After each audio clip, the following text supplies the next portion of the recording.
Hi hello आणि नमस्कार सर्वांना. माझ्या अजून एका नवीन व्हिडिओमध्ये तुम्हा सर्वांचे सहर्ष स्वागत. घरामध्ये पॉझिटिव्ह एनर्जी यावी यासाठी कोणते उपाय करावे? घरामध्ये निगेटिव्ह एनर्जी सतत जाणवते, ती निघून जावी किंवा एखादा व्यक्ती आपल्या घरामध्ये आल्यानंतर आपल्याला काहीतरी वेगळा बदल झाल्यासारखं वाटतं, तर हे कशामुळं होतं? यासाठी मुख्य कारण आहे आपला मुख्य दरवाजा. ज्यावेळी आपण एखादी व्यक्ती मुख्य दरवाज्यातून आपल्या घरी प्रवेश करते त्यावेळी तिच्या मनामध्ये कोणते विचार चाललेले असतात हे आपल्याला माहीत नसतं.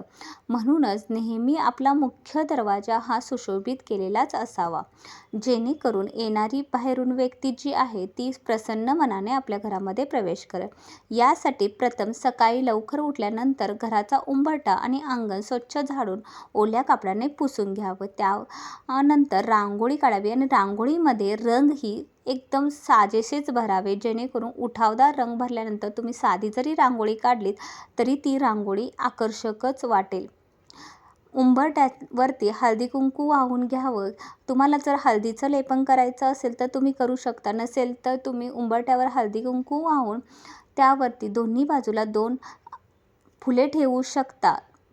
त्याचबरोबर तुम्हाला लक्ष्मीची पावलेही उंबरठ्यावर चिकटवायची आहे, जेणेकरून तुम्ही रोज त्यांची पूजा करू शकाल आणि तुमचंही मन प्रसन्न होईल. याचबरोबर महत्त्वाचं म्हणजे एखादा तांब्याचा गडू नेहमी दरवाजाच्या बाहेर तुम्ही भरून ठेवायचा आहे. पाण्याने भरलेला ज्यावेळी तांब्याचा गडू तुम्ही ठेवता त्यावेळी संपूर्ण निगेटिव्हिटी हे तांब्याचा गडू ग्रहण करत असतो, कारण तांब्याच्या गडूमध्ये ती शक्ती आहे जी निगेटिव्हिटी ग्रहण करू शकते. म्हणूनच आपल्या घरामध्ये एखाद्या ठिकाणी जर वास्तुदोष असेल तर आपल्याला जे पंडित लोक आहेत ते सांगतच असतात की त्या ठिकाणी तुम्ही तांब्याचा गडू गाडू शकता, जेणेकरून ती निगेटिव्हिटी त्या भागातली ती तांब्याचा गडू ग्रहण करू शकेल.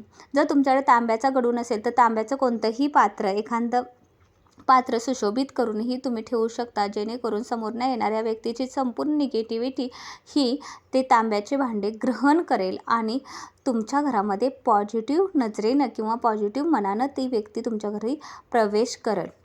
त्यानंतर दररोज संध्याकाळी आणि सकाळी उंबरठ्याला धूप दाखवायचा आहे, जेणेकरून मनही प्रसन्न होईल आणि वातावरणही प्रसन्न राहील. देवासमोर नेहमी नंदादीप हा तेवत राहावा. मंद नंदादीप पॉझिटिव्ह एनर्जी आपल्या घरामध्ये सतत पसरत राहतो, त्यामुळे नंदादीप हा सतत तेवत राहणारा असावा. याचबरोबर घरामध्ये काही अशीही झाडे असावीत जेणेकरून आपलं मन प्रसन्न राहील, कारण हिरवीगार झाडं पाहिल्यानंतर आपल्यालाही छानसं वाटतं आणि घरातही खूप मन प्रसन्न करतं. जर तुम्हाला घरात ठेवायची नसेल तर बाल्कनीतही ठेवू शकता. मनी प्लॅन्ट ही नेहमी तुम्ही घरामध्येही लावू शकणारी वनस्पती आहे. त्यानंतर बऱ्याच गोष्टी अशा आहेत. तुळसीमधूनही भरपूर प्रमाणात आपल्याला ऑक्सिजन मिळतो आणि निगेटिव्हिटी शोषली जाते.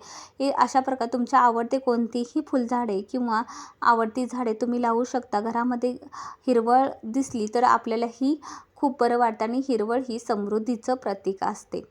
त्यानंतर आपण घरामध्ये नको असणारे डबे जे पार्सल म्हणून आलेले असतात ते साठवून ठेवतो, जेणेकरून हे आपल्याला कधीतरी कामाला येतील म्हणून, पण ते कधीच कामाला येत नाही. कधीकधी ते तेलकट झालेले असतात, त्यांच्याकडे आपल्यालाच पाहवत नाही, पण आपण ते जपून ठेवतो. ही प्रत्येक स्त्रीची गोष्ट आहे, कारण प्रत्येक स्त्रीला वाटत असतं की ही कधीतरी आपल्याला कामाला हा डबा येईल, जेणेकरून आपण तो टाकत नाही. पण त्यातूनच निगेटिव्हिटी भरपूर प्रमाणात येते, कारण आपण किचन नेहमीच साफ करतो, पण त्यामुळे आपल्याला असं वाटतं की अजूनही किचनमध्ये काहीतरी राहिलेलं आहे. याचबरोबर आपण नको असणारी कपडेसुद्धा बाहेर फेकून द्यायचे आहे, जेणेकरून आपल्याला ती निगेटिव्हिटी नको आहे. पुस्तकं जी आपल्याला नको असतात अशी पुस्तकं ज्या गरजू व्यक्तींना दान केली तर त्यांना त्यांचा उपयोगही होईल. म्हणून ज्यांना त्यांची गरज आहे त्यांना त्या वस्तू देऊन टाका, जेणेकरून तुमच्याकडून एक पुण्याचंही काम होईल. आजचा हा माझा व्हिडिओ तुम्हाला कसा वाटला? आवडला असेल तर लाईक आणि सबस्क्राईब करायला विसरू नका.